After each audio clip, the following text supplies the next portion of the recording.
करके आपने कहा है कि कानून पर से लोगों का भरोसा उठता जा रहा है, ऐसा क्यों? देखिए, मैं ये कह रहा हूँ कि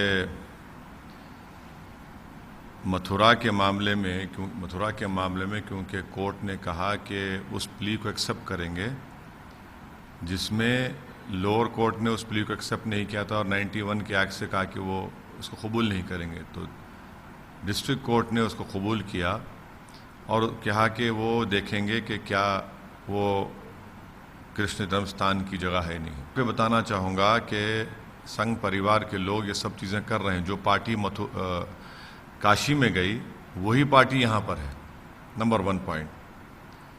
दूसरा पॉइंट ये है कि जो बीजेपी और ये जो लोग गए हैं ये भी संघ के हैं, जो नहीं बता रहे हैं वो ये है कि एक एग्रीमेंट श्री कृष्ण जन्मस्थान सेवा संघ और शाही ईदगाह ट्रस्ट में 12 अक्टूबर 1968 को हो चुका है।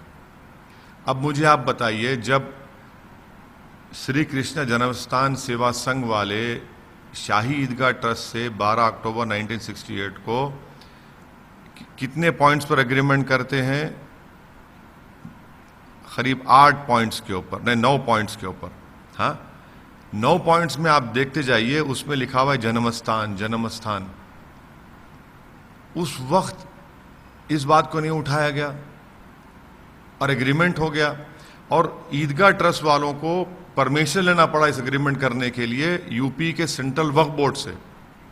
तो पहला उन्होंने क्या एग्रीमेंट किया कि जो नॉर्दर्न और सदर्न वॉल्स ऑफ ईदगाह के हैं वो ईस्टर्न साइड तक जाएंगे और एक्सपेंसेस मस्जिद ट्रस्ट बनाएगा। दूसरा उसमें कहा गया कि जो आउटसाइड नॉर्दर्न और सदर्न वॉल्स हैं, जो एरिया मुसलमानों के पास है, वो उसको खाली कराएंगे और जन्मस्थान सेवा संघ को देंगे। ये तीसरा इसमें यह कहा गया कि जो ज़मीन नॉर्दर्न और सदर्न वॉल्स में है, जो ट्रस्ट की प्रॉपर्टी है, यानी जन्मस्थान सेवा संघ की है, वो उसको उसके ऊपर कोई क्लेम नहीं होगा। हाँ, तीसरा उसमें कहा है कि वेस्ट और नॉर्दर्न कॉर्नर जो ईदगाह की कुचरी कुर्सी का ज़मीन का हिस्सा है, जो सेवा संघ के पास था, तो ट्रस्ट उसको एक्वायर करेगा और ट्रस्ट की प्रॉपर्टी होगा। फिर जो वहाँ पर एक मलबा था, कंट्रोवर्शियल मलबा सदर्न साइड के ऊपर, और एक दूसरे पर केसेस फाइल कर लिए, तो क्या कहा गया उसमें कि ये पोर्शन जो मलबे का है ये सेवा संघ का रहेगा। और इम्पोर्टेंट देखिए, जो हाउसेस मुस्लिम घोषी लोग जो नॉर्दर्न और सदर्न वॉल्स में बना चुके थे उसको इवैक्यूएट कराया जाएगा, ट्रस्ट उनको खाली करवाएगा और उसको सेवा संघ के हवाले करेगा। उसमें साथ ही साथ ये भी कहा गया कि ईदगाह ट्रस्ट अपने दरवाजे, अपने विंडोज, पिंजरीज, वाटर आउटलेट, परनाला, हाँ, उसको आप जो प्रपोज जो दीवार है सेवा संघ की, उस तरफ नहीं खोलना चाहिए, और सेवा संघ भी इस तरह का कोई काम नहीं करेगा। छठा उसमें कहा गया कि जो परनाले हैं ईदगाह से जो निकलकर वेस्टवर्ड जाते जन्मस्थान, अब लिखिए लफ्ज जन्मस्थान लिखा हुआ गया है, वो उसको हटाया जाएगा और ईदगाह की तरफ उसको मोड़ दिया जाएगा पाइपिंग के जरिए, और एक्सपेंसेस उसके उठाएगा सेवा संघ। और जब ये पाइपलाइन का काम होगा तो सेवा जन्मस्थान का एक नुमाइंदा वहां पर खड़ा रहेगा। तो वैसे ही जो रेलवे का लैंड जो ईदगाह के नॉर्दर्न और सदर्न वॉल्स के सामने है, जो जन्मस्थान उसको एक्वायर करेगा, एक जन्मस्थान उसको एक्वायर करने के बाद उसको ट्रांसफर करेगा ट्रस्ट को। ये तक तय हुआ। फिर 8वां पॉइंट उसमें कहा गया कि द पोर्शन ऑफ लैंड जो कुच्ची कुर्सी ईस्टर्न साइड पर है, जो मैप में दिखाया गया, और जो वेस्ट नॉर्दर्न कॉर्नर पर है, जो सेवा संघ ने ट्रस्ट के रास्ते छोड़ दिया, और एक दूसरे के खिलाफ जो केसेस हैं वो विड्रॉ करेंगे अकॉर्डिंग टू अबव एग्रीमेंट। यानी ये सब आपने तय किया, साइन किया 68 में, और 50 साल के बाद, बल्कि 54 इयर्स के बाद आप अचानक उसको निकालते हैं। आप बताइए फिर कौन नेक नियत और कौन इसमें धोखेबाजी कर रहा है, कौन देश के अमन को खराब करना चाह रहा है? जब दोनों पक्ष मिलकर बैठकर बात कर लिए, एग्रीमेंट कर लिए, क्या उस वक्त श्री कृष्णा जन्मस्थान सेवा संघ को ये बातें नहीं मालूम थी जो आज ये लोग उठा रहे हैं? भाई पुरअमन तरीके से बैठकर इसको डिसाइड कर लिया आप। जो अब कोर्ट का ऑर्डर आया है वो भी 1991 एक्ट के खिलाफ है, वो भी सुप्रीम कोर्ट की जजमेंट के खिलाफ है। कैसे आप देते हैं? कैसे आप डिसाइड करेंगे कि वो जगह पे जन्म स्थान की जगह है नहीं है? जब दो कम्युनिटीज एग्रीमेंट कर लिए, फिर 91 का एक्ट है, सुप्रीम कोर्ट का एक्ट है, आप बताइए फिर क्या हो रहा है? तो इसलिए हम कह रहे हैं कि हम उम्मीद करते हैं कि कल सुप्रीम कोर्ट जब सुनवाई करेगा कि लोअर कोर्ट के ऑर्डर को मुकम्मल स्टे देगा, और ये चीज का एक फुल स्टॉप लगना चाहिए, वरना इसका कोई नहीं रोक सकेंगे आप। एक और कोई और चलता रहेगा, और तनाव का माहौल, खौफ का माहौल, नफरत का माहौल में इजाफा होता रहेगा। सर आपने लिखा है कि कानून नहीं, मैंने कहाँ लिखा कानून पर भरोसा उठा? मैंने ये नहीं लिखा, मैंने नहीं लिखा ये। मैंने अपने ट्वीट में कहा कि the Mathura Shri Krishna Janmasthan Seva and the Shahi Idgah resolve the issues by agreement in 68 and places of worship act 1919 prohibit such cases of ever even going to court, but law doesn't matter anymore, robbing Muslims of the dignity is only goal। यानी मुसलमानों की dignity छीनना इनका असल मकसद है।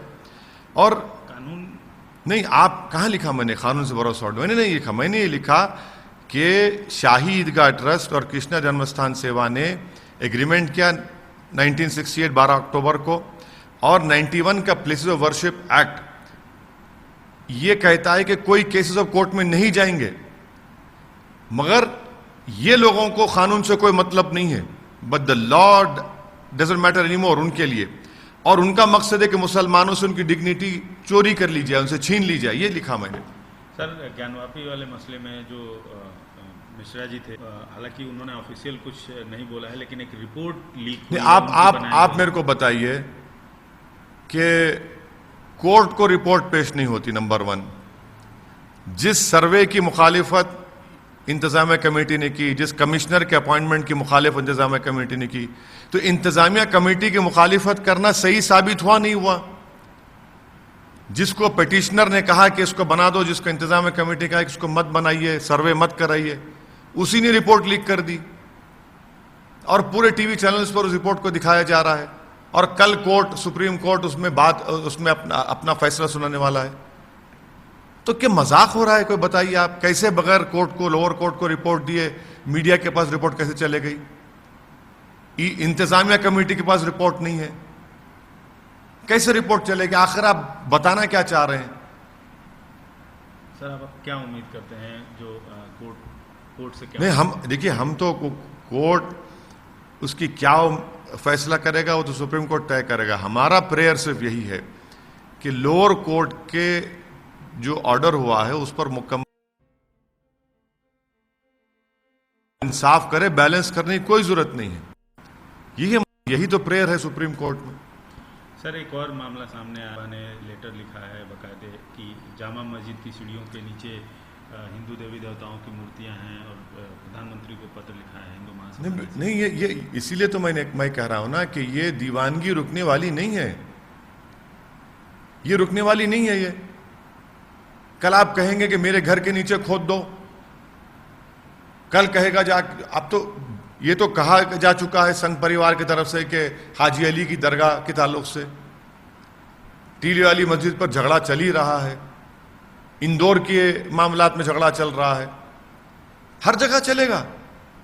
जब तक सरकार एक साफ और क्लैरिटी के साथ नहीं कही कि 1991 एक्ट के तहत किसी भी मजहबी इबादतगाह को, चाहे वो हिंदुओं की हो, मुसलमानों की हो, सिख की हो, ईसाई की, उसमें जो 15 अगस्त 1947 को थी उसको तब्दील नहीं किया जाएगा, वरना तो चलता रहेगा। भाई नफरत कौन फैला रहा है? कौन तनाव का माहौल पैदा कर रहा है? कौन इख्तलाफात को आगे बढ़ा रहा है? कौन गलत फहमियों को और आगे बढ़ा रहा है? ये देश देख रहा है।